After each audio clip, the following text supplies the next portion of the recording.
Hi,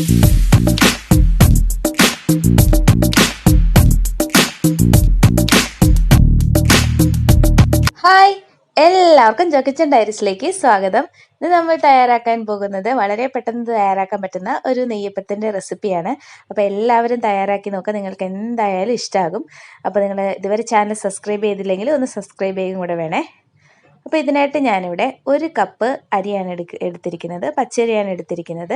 അത് നമുക്ക് നന്നായിട്ടൊന്ന് കഴുകിയതിന് ശേഷം 3-4 മണിക്കൂർ വെള്ളത്തിലൊന്ന് കുതിർത്തി വെക്കണം. അതിന് ശേഷമാണ് നമ്മളിതൊന്ന് അരച്ചെടുക്കുന്നത്. അപ്പോൾ നമുക്ക് ആ ഒരു സമയമാകുമ്പോഴത്തേനും നമുക്ക് ശർക്കരയെല്ലാം ഒന്ന് ഉരുക്കി വെക്കാം. അതിന് വേണ്ടിയിട്ട് ഞാനിവിടെ 200 ഗ്രാം ശർക്കരയാണ് എടുക്കുന്നത്.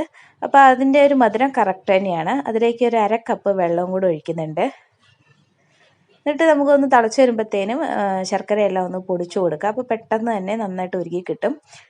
പിന്നെ ഒരു ഹൈ ഫ്ലെയിമിൽ വെക്കണമെന്നില്ല, ഒരു മീഡിയം ടു ലോ ഫ്ലെയിമിൽ വെച്ചിട്ട് ഇത് നന്നായിട്ടൊന്ന് ഉരുക്കിയെടുക്കുക. ഇപ്പോൾ നമ്മുടെ ശർക്കരയെല്ലാം നന്നായിട്ട് ഉരുക്കിയിട്ടുണ്ട്. ഇനി നമുക്കിത് ഓഫ് ചെയ്ത് മാറ്റി വയ്ക്കാം. പിന്നെ ഇതിലേക്ക് ആവശ്യമായിട്ടുള്ള തേങ്ങാക്കൊത്തും കൂടെ ഞാനൊന്ന് വറുത്തെടുക്കുകയാണ്.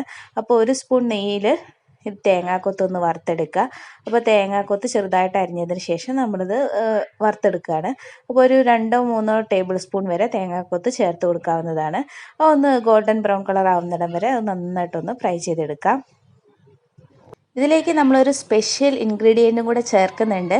അതുകൊണ്ട് തന്നെ നമ്മളിത് പൊങ്ങാനായിട്ട് വെക്കുന്നൊന്നുമില്ല. പെട്ടെന്ന് തന്നെ ഇത് അരച്ചതിന് ശേഷം പെട്ടെന്ന് തന്നെ ഉണ്ടാക്കിയെടുക്കുകയാണ് ചെയ്യുന്നത്. അപ്പോൾ ഇതിവിടെ കളറൊക്കെ മാറി വന്നിട്ടുണ്ട്. നമുക്കിത് മാറ്റി വയ്ക്കാം. അപ്പോൾ നമ്മുടെ ഒരു 3-4 മണിക്കൂർ കഴിഞ്ഞിട്ടുണ്ട്. ഇനി നമുക്ക് ഈ അരി നമുക്ക് മിക്സിയിലോട്ട് ഇട്ടിട്ട് കൊടുത്തതിന് ശേഷം ഇത് നന്നായിട്ടൊന്ന് അരച്ചെടുക്കുക. അപ്പോൾ അരയ്ക്കാൻ വേണ്ടിയിട്ട് നമ്മൾ വെള്ളമല്ല ചേർക്കുന്നത്, ശർക്കര ഉരുക്കി വെച്ചിട്ടുണ്ടായിരുന്നല്ലോ, അത് അരിച്ചെടുത്തതിന് ശേഷം അത് ഇതിലേക്ക് ഒഴിച്ചു കൊടുത്തിട്ട് ആണ് നമ്മളിതൊന്ന് അരച്ചെടുക്കുന്നത്. പിന്നെ ഇതിലേക്ക് നല്ലൊരു ഫ്ലേവറിന് വേണ്ടിയിട്ട് ഞാൻ കുറച്ച് ഏലക്കാപ്പൊടി ചേർക്കുന്നുണ്ട്. ഇപ്പോൾ ഏലക്കയും പഞ്ചസാരയും കൂടെ പൊടിച്ചതാണ്, അതൊരു 1/2 ടീസ്പൂണോളം ഇട്ട് കൊടുക്കുന്നുണ്ട്. പിന്നെ ഇതിലേക്ക് ഒരു 1/4 ടീസ്പൂണോളം ഉപ്പും കൂടെ ചേർത്ത് കൊടുക്കണം. എന്നാലാണ് അതിൻ്റെ ഒരു പെർഫെക്റ്റ് ടേസ്റ്റ് കിട്ടുള്ളൂ. ഇനി നമുക്ക് നന്നായിട്ടൊന്ന് അരച്ചിട്ട് വരാം.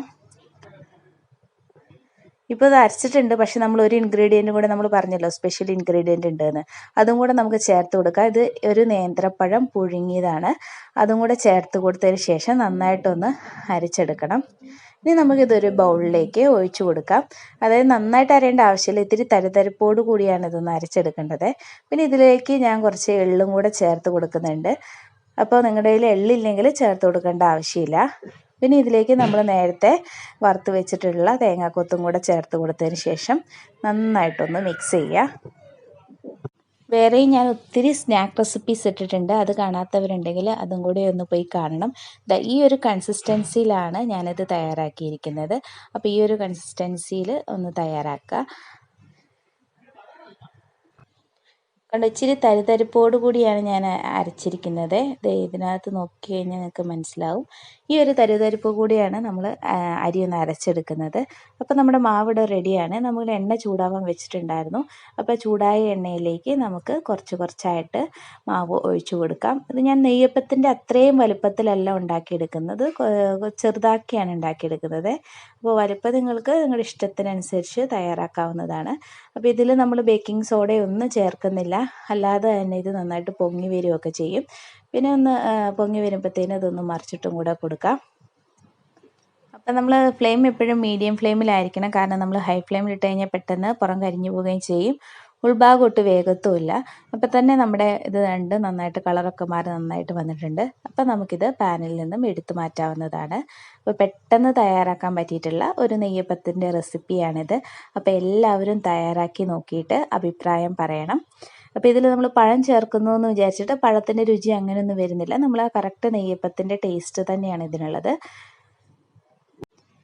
അപ്പോൾ ഇതുപോലെ തന്നെ നമുക്ക് ബാക്കി എല്ലാതും തയ്യാറാക്കിയെടുക്കാം. അപ്പോൾ ഞാൻ നേരത്തെ പറഞ്ഞതുപോലെ ആദ്യമായിട്ടാണ് ചാനൽ കാണുന്നതെങ്കിൽ ഒന്ന് സബ്സ്ക്രൈബ് ചെയ്യാൻ വേണം. അതുപോലെ ഈ വീഡിയോ ഇഷ്ടപ്പെടുകയാണെങ്കിൽ ലൈക്ക് ചെയ്യാനും നിങ്ങളുടെ ഫ്രണ്ട്സൊക്കെ ആയിട്ട് ഷെയർ ചെയ്യാനും മറക്കരുത്. അപ്പോൾ എൻ്റെ മറ്റുള്ള വീഡിയോസ് കണ്ടിട്ടില്ലെങ്കിൽ അതും കൂടെ പോയി കാണുക. അപ്പോൾ നമ്മുടെ നെയ്യപ്പം എല്ലാം ഇവിടെ തയ്യാറായിട്ടുണ്ട്. അപ്പോൾ അടുത്ത നല്ല വീഡിയോ ആയിട്ട് വീണ്ടും കാണാം. Thanks for watching. ബൈ.